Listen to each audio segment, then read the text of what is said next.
ನಮಸ್ತೆ. ನಮ್ಮ ಕುಟುಂಬ ಕನ್ನಡ ಬ್ಲಾಗ್ಸ್ಗೆ ತಮ್ಮೆಲ್ಲರಿಗೂ ಸ್ವಾಗತ. ನಾನು ನಿಮ್ಮ ಪ್ರೀತಿಯ ಕನ್ನಡತಿ ಭಾಗ್ಯ.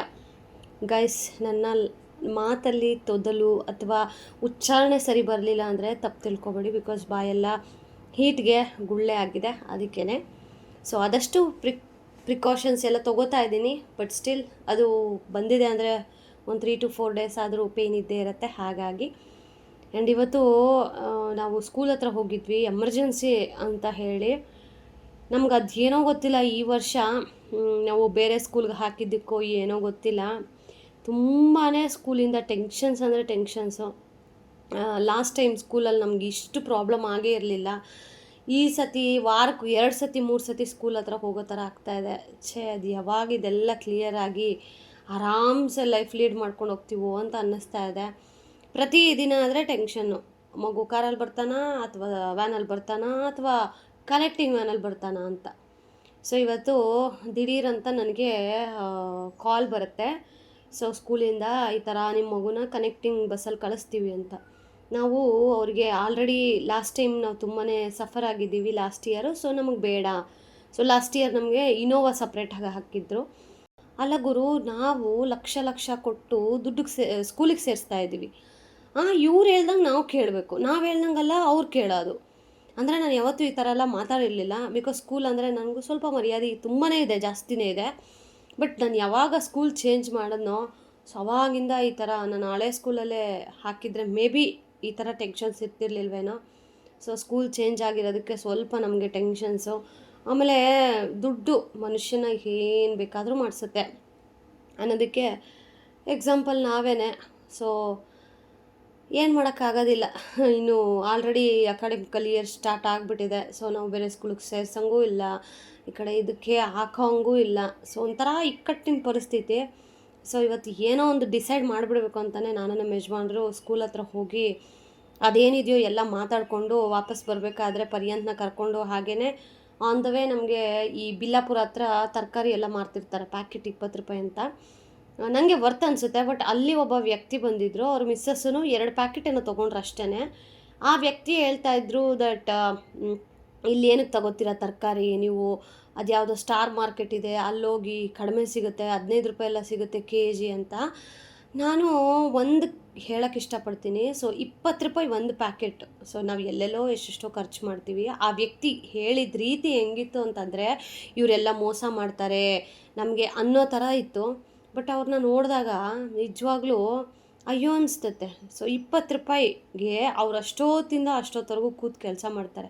ನಾವು ಈ ಸ್ಟಾರ್ ಮಾರ್ಕೆಟು, ಡಿ ಮಾರ್ಟು ಅಥವಾ ರಿಲಯನ್ಸು ಈ ಥರದಕ್ಕೆ ಶಾಪಿಂಗ್ ಮಾಲ್ಗಳಿಗೆ ಹೋಗಿ ಅಲ್ಲಿ ಅವ್ರು ಏನೇ ರೇಟ್ ಹಾಕಿರಲಿ ನಾವು ಕೊಟ್ಟು ತೊಗೊಬರ್ತೀವಿ.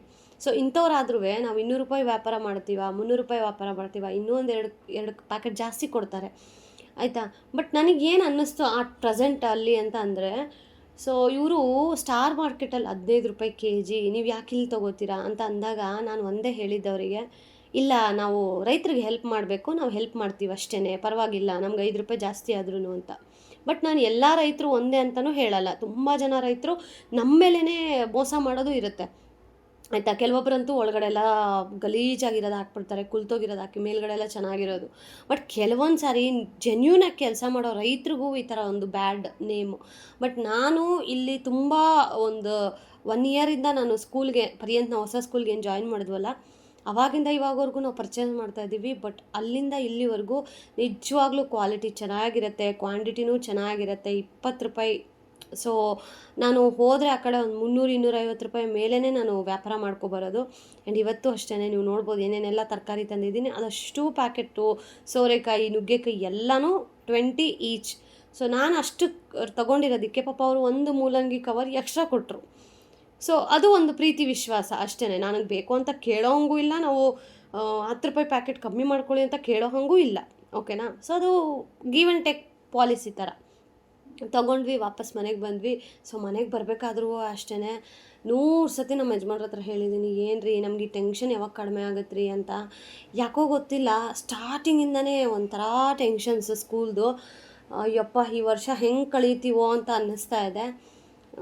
ನನಗೆ ಈ ಟ್ರಾವೆಲ್ದೊಂದು ಕನ್ಫರ್ಮ್ ಆಗಿಬಿಟ್ರೆ ನೆಮ್ಮದಿಯಾಗಿರ್ಬೋದು. ಯಾಕಂದರೆ ಟ್ರಾವೆಲ್ ಇಟ್ಸ್ ಮೇನ್ ಇಂಪಾರ್ಟೆನ್ಸ್ ಅಲ್ವಾ. ಬಿಕಾಸ್ ಸರ್ಜಾಪುರ ತುಂಬಾ ದೂರ ನಮಗೆ, ಅಂದರೆ ಒಂದು 20-30 ಮಿನಿಟ್ಸ್ ಟೂ ವೀಲರಲ್ಲಾದರೆ.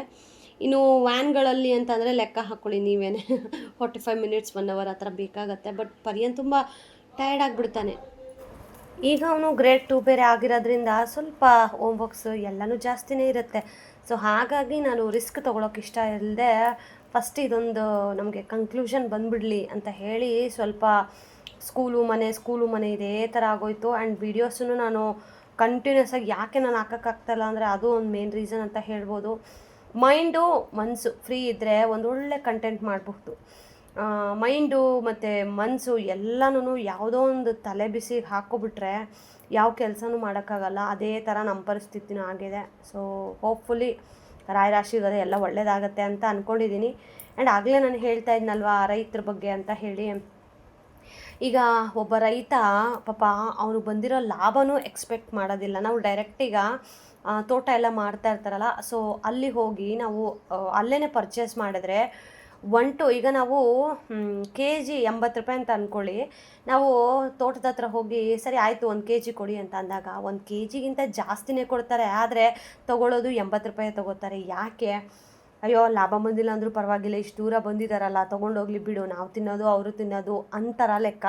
ಬಟ್ ಎಲ್ಲರೂ ರೈತರು ಅಂತ ಹೇಳೋಕ್ಕಾಗಲ್ಲ. ಬಟ್ ರೈತರು ಹೊಟ್ಟೆ ಮೇಲೆ ಹೊಡೆದ್ರೆ ಏನು ಸಿಗುತ್ತೆ ಕೆಲವೊಬ್ಬರಿಗೆ ಹೇಳೋದು. ಈಗಂತೂ ಕಂಪ್ಯಾರಿಷನ್ನು. ಸೊ ನಾವು ನಮ್ಮ ಯಜಮಾನ್ರು ಈ ಮಾತು ಹೇಳಿದ್ದಾರೆ ಎಷ್ಟೊಂದು ಸರಿ, ಅಲ್ಲ ಕಣೆ ನೀನು ಅಲ್ಲಿ ಇಲ್ಲಿ ಸೊಪ್ಪು ಮಾಡೋರ ಹತ್ರ 50 ರೂಪಾಯಿಗೆ 3 ಕಟ್ ಮಾಡ್ಕೊಳ್ಳಿ ಹಂಗೆಲ್ಲ ಮಾತಾಡ್ತೀಯ ಅಲ್ವಾ. ಈ ಡಿ ಮಾರ್ಟಲ್ಲಿ ಈ ಥರ ದೊಡ್ಡ ದೊಡ್ಡ ಮಾರ್ಟ್ಗಳು ಇರ್ತಾವೆ ಗೊತ್ತಾ, ಸ್ಟಾರ್ ಮಾರ್ಕೆಟು, ರಿಲಯನ್ಸ್ ಈ ಥರ ಎಲ್ಲನೂ. ಸೊ ರಿಲಯನ್ಸ್ ಫ್ರೆಶ್ ಈ ಥರ. ಸೊ ಅಲ್ಲೆಲ್ಲ ಹೋಗಿ ನೀನು ಬಾರ್ಗಿನ್ ಮಾಡೋಕ್ಕಾಗತ್ತಾ? ಅವ್ರು ಹೇಳಿದಷ್ಟು ರೇಟ್ ಕೊಟ್ಬಿಟ್ಟು ಬರ್ತೀಯ ಅಲ್ವಾ, ಮತ್ತು ಇವ್ರ ಹತ್ರ ಯಾಕೆ ಅಂತ. ಮದುವೆ ಆಗಿದ್ದು ಹೊಸದ್ರಲ್ಲ ಅವ್ರು ಹೇಳಿದ ಮಾತದು. ಸೊ ಅದಾದಮೇಲೆ ನಾನು ಯಾವತ್ತೂ ಬಾರ್ಗಿನ್ ಮಾಡೋಕ್ಕೆ ಹೋಗಿಲ್ಲ. ಮಾಡ್ತೀವಿ ಯಾರ ಹತ್ರ ಮಾಡಬೇಕು ಆ ಥರ. ಆಮೇಲೆ ನೋಡಿದ ತಕ್ಷಣ ಗೊತ್ತಾಗುತ್ತಲ್ಲ, ಅವ್ರ ಮುಖ ನೋಡಿದ ತಕ್ಷಣ ಅಯ್ಯೋ ಪಾಪ ಅಂತ. ನಾನು ಅಷ್ಟೇ ಈ ಸಂತೆಗೆ ಅಲ್ಲಿ ಇಲ್ಲಿ ಎಲ್ಲ ಹೋದಾಗ ಒಬ್ಬೊಬ್ಬರು ವಯಸ್ಸಾಗಿರೋ ಅಜ್ಜಿ ಆಗಲಿ, ಆಮೇಲೆ ಅವರು ಅಷ್ಟೇ ಗೈಸ್ ತುಂಬ ಜೋರಿರ್ತಾರೆ. ಕೆಲವೊಬ್ಬರು ಪಾಪ ಎಲ್ಲರೂ ಅಲ್ಲ, ಕೆಲವೊಬ್ಬರಾದರೆ ತೊಗೊಂಡ್ರೂ ಪರವಾಗಿಲ್ಲ, ತೊಗೊಂಡಿಲ್ಲ ಅಂದರೂ ಪರವಾಗಿಲ್ಲ, ಏನೂ ಮಾತಾಡೋದಿಲ್ಲ. ಬಟ್ ಕೆಲವೊಬ್ರು ಇರ್ತಾರೆ ಗೊತ್ತಾ, ತೊಗೊಂಡಿಲ್ಲ ಅಂದ್ರೂ 100 ಮಾತಾಡ್ತಾರೆ. ಏನಕ್ಕೆ ಬಂದು ಕೇಳಬೇಕು, ಕೇಳಬೇಕು, ಏನು ಕೇಳಬೇಕು, ಈ ಥರ ಎಲ್ಲ ಮಾತಾಡೋರು ಇದ್ದಾರೆ. ನನಗೆ ಅದು ಎಕ್ಸ್ಪೀರಿಯೆನ್ಸ್ ಆಗಿದೆ ದೊಮ್ಸಂದ್ರ ಸಂತೆಯಲ್ಲಿ. ಬಟ್ ಕೆಲವೊಬ್ಬರು ಈ ವಯಸ್ಸಾಗಿರೋರು ಏನೋ ಮಾಡಿದ್ರೆ ಮಾಡಲಿ ವ್ಯಾಪಾರ ಪರವಾಗಿಲ್ಲ ಬಿಡು ಕೇಳ್ಕೊಂಡು ಹೋದ್ರಲ್ಲ, ಈ ಥರನೂ ಯೋಚನೆ ಮಾಡೋರು ಇರ್ತಾರೆ. ಬಟ್ ಎಲ್ಲರನ್ನೂ ನಾವು ಒಂದೇ ತಕ್ಕಡಿಗೆ ಹಾಕಿ ತೂಗೋದು ತಪ್ಪಾಗುತ್ತೆ. ಸೊ ನಾನು ಯೂಶ್ವಲಿ ನನ್ನ ಕೈಲಿ ಅವರು ನೋಡಿದ ತಕ್ಷಣ ಗೊತ್ತಾಗುತ್ತೆ ಪಾಪದವರ ಅಲ್ವಾ ಅಂತ.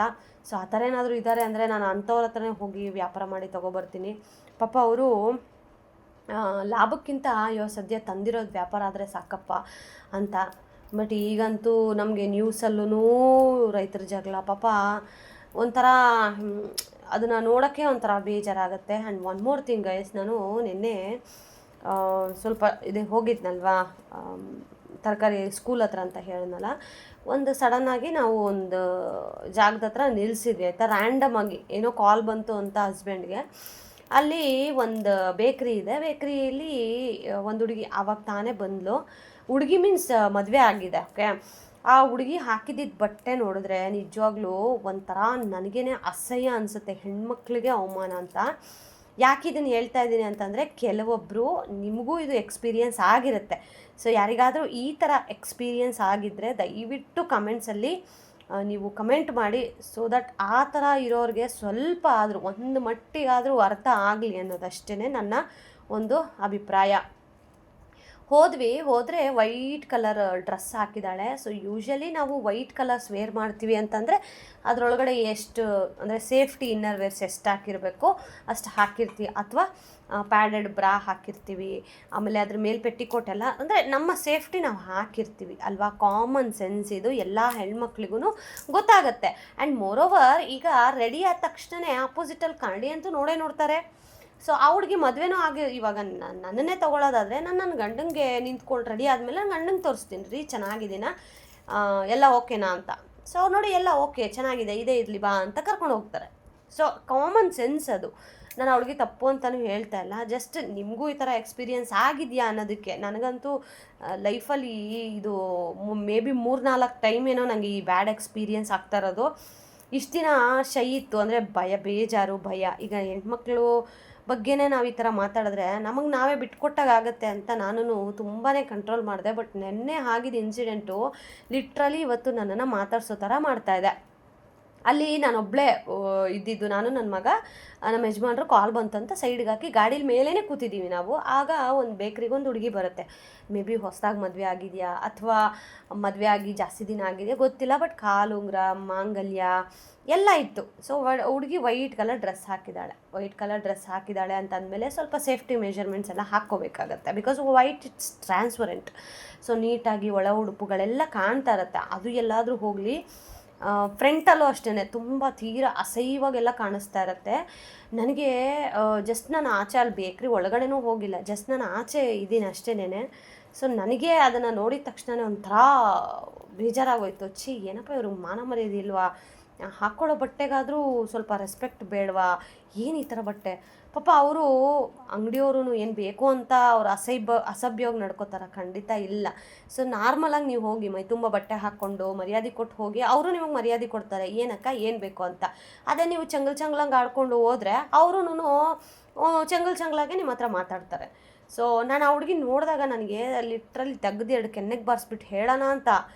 ಆಮೇಲೆ ನಾನು ಏನೂ ಮಾತಾಡಿಲ್ಲ, ಜಸ್ಟ್ ಅಬ್ಸರ್ವ್ ಮಾಡ್ತಾಯಿದ್ದೆ. ನಮ್ಮ ಯಜಮಾನ್ರು ಕಾಲಲ್ಲಿ ಬ್ಯುಸಿ ಇದ್ದರು, ಅವ್ರ ಆಫೀಸ್ ಕಾಲ್, ಅಂದರೆ ಇಮಿಡಿಯೇಟ್ ಕಾಲ್ ಜಾಯಿನ್ ಮಾಡಬೇಕು ಅಂತ ಹೇಳಿದರು. ಸೊ ಅವರು ಕಾಲ್ ಜಾಯ್ನ್ ಆಗಿಬಿಟ್ರು. ಸೊ ನಾನು ಹಂಗೇ ಅಬ್ಸರ್ವ್ ಮಾಡ್ತಾ ನಿಂತಿದ್ದೆ. ಪಾಪ ಆ ಹುಡುಗಿ ಯಜಮಾನ್ರು ಅಲ್ಲೇ ಇದ್ದಾರೆ.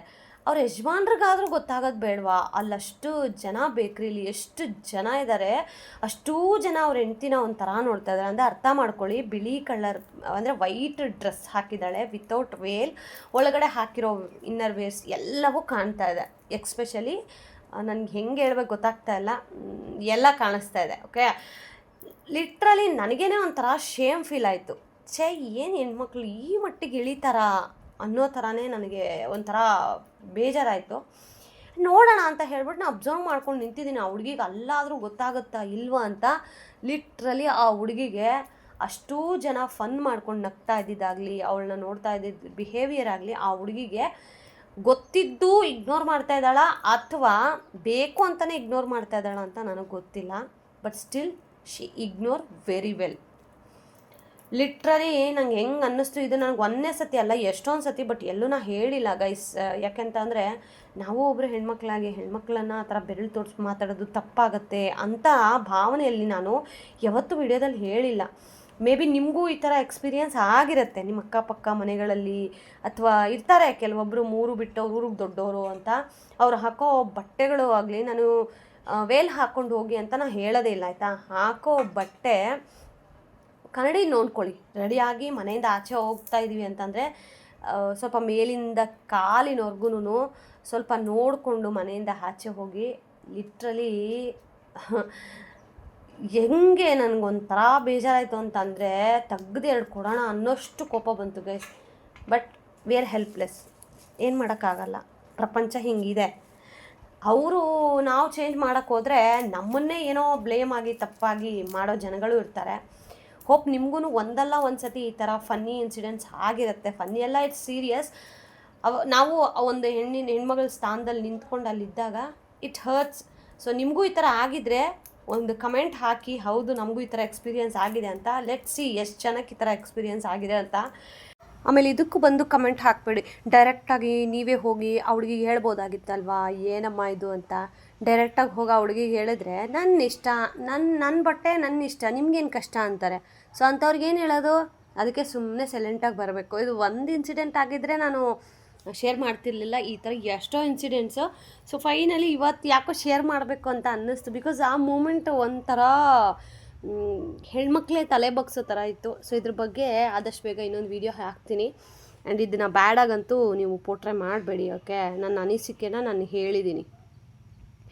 ಆ್ಯಂಡ್ ಇನ್ನು ಆ್ಯಸ್ ಯೂಶ್ವಲ್ ಅಡುಗೆ ತಯಾರಿ ಮಾಡ್ತಾಯಿದ್ದೀನಿ. ಸೊ ಅಲ್ಲಿಂದ ಬಂದಮೇಲೆ ತರಕಾರಿ ಎಲ್ಲ ಸೆಗ್ರಿಗೇಟ್ ಮಾಡಿ, ನನಗೆ ಯೂಶ್ವಲಿ ಈ ಥರ ಈ ಕೋಸು, ಆಮೇಲೆ ಬೆಂಡೆಕಾಯಿ, ಆಮೇಲೆ ಚಿಕ್ಕಡಿಕಾಯಿ ಅವೆಲ್ಲ ತಂದರೆ ಎಲ್ಲ ಬಿಡಿಸ್ಬಿಟ್ಟು ಒಂದು ಡಬ್ಬಕ್ಕೆ ಹಾಕಿಟ್ಬಿಡ್ತೀನಿ. ಸೊ ಅದು ನನಗೆ ಒಂಥರ ಸ್ಯಾಟಿಸ್ಫೈ ಆಗುತ್ತೆ.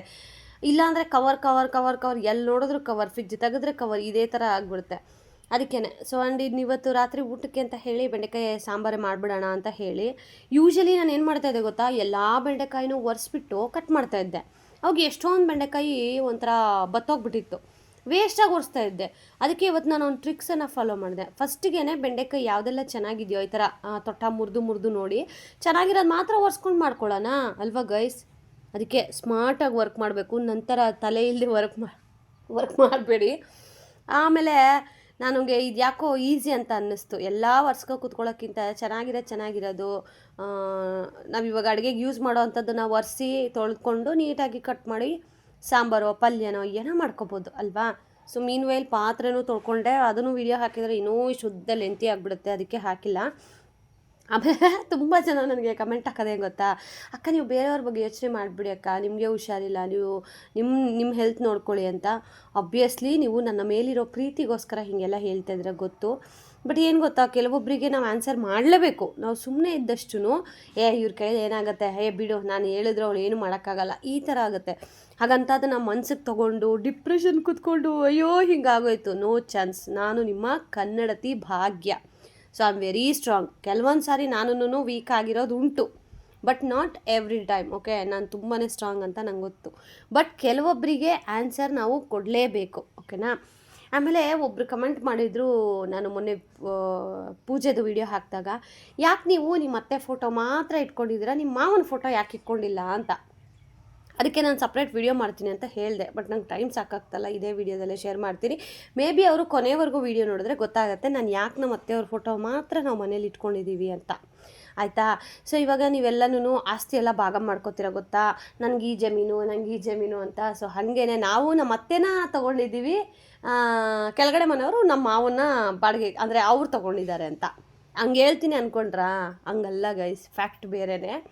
ಆ್ಯಕ್ಚುಲಿ ನಾನು ಈ ಮೇಲ್ಗಡೆ ಮನೆಗೆ ಬಂದಾಗ ನಮ್ಮ ಮನೇಲಿ ಏನೂ ಇರಲಿಲ್ಲ, ದೇವ್ರ ಫೋಟೋ ಆಗಲಿ ಏನೂ ಇರಲಿಲ್ಲ. ಸದ್ಯಕ್ಕೆ ನಮ್ಮ ಅತ್ತೆ ಫೋಟೋ ಒಂದಿತ್ತಲ್ವಾ, ನಮ್ಮ ಅತ್ತೆದು ಮತ್ತು ನಮ್ಮ ಮಾವಂದು ಸಪ್ರೇಟ್ ಫೋಟೋ ಇದೆ. ಓಕೆ, ಅದನ್ನು ಯಾರಾದರೂ ಒಬ್ಬರು ನಮ್ಗೆ ಇರಬೇಕಲ್ವಾ. ಮೊದಲೆಲ್ಲನೂ ತುಂಬ ಹಾರರ್ ಎಕ್ಸ್ಪೀರಿಯನ್ಸ್ ಇದೆ ಇದೇ ಮನೇಲಿ, ನೀವು ಬೇಕು ಅಂದರೆ ಕಮೆಂಟ್ ಮಾಡಿ, ನಾನು ಶೇರ್ ಮಾಡ್ತೀನಿ. ಓಕೆ, ಅವಾಗೆಲ್ಲ ತುಂಬ ಭಯ ಆಗೋದು ನನಗೆ. ಒನ್ಸ್ ನಾವು ನಮ್ಮ ಅತ್ತೆ ಫೋಟೋ ತೊಗೊಬಂದು ಮನೇಲಿ ಇಟ್ಟಿದ ಮೇಲೆ ಏನೂ ಇಲ್ಲ, ನಾರ್ಮಲ್ ಆಗಿ ಆಯಿತು.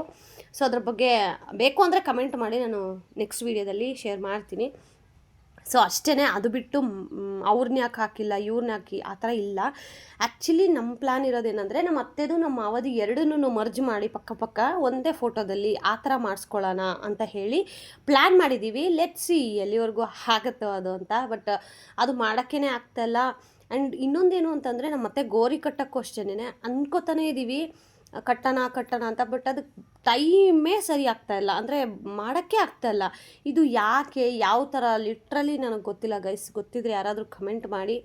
ಆ್ಯಂಡ್ ಇದಾಗಿತ್ತು ಇವತ್ತಿನ ಕಂಪ್ಲೀಟ್ ವ್ಲಾಗ್. ಹೇಗೆ ಅನ್ನಿಸ್ತು ಅಂತ ಹೇಳಿ ತಪ್ಪದೆ ಕಮೆಂಟ್ ಮಾಡಿ. Lots of love. ಬಾಯ್.